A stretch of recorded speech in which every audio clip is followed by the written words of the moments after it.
that people who have had a narcissistic or abusive parent way more likely to develop an anxiety disorder and most certainly CPTSD.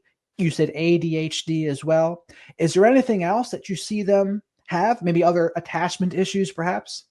Yeah. So first of all, what we know is that the secure attachment to it that is vital for child development, right, can be fractured.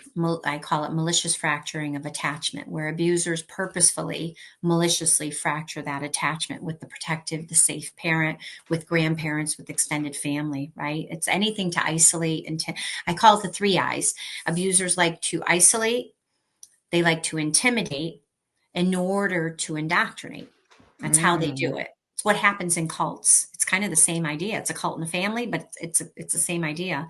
So they, cult leaders, what do? They isolate people, they intimidate people, right? They say, oh, if you don't do this and this won't happen, you won't actually have whatever it is we're willing to give you, right?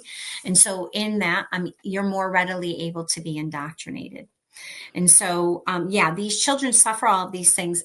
They don't necessarily suffer ADHD as a result of this, but what we know is that this can manifest like ADHD. Okay. So, like a low affect, like not paying attention, or maybe being hyper focused on something, or dysregulated in school. A lot of these kids who have trauma are getting diagnosed with ADD or ADHD when actually it may not be that, it might be trauma.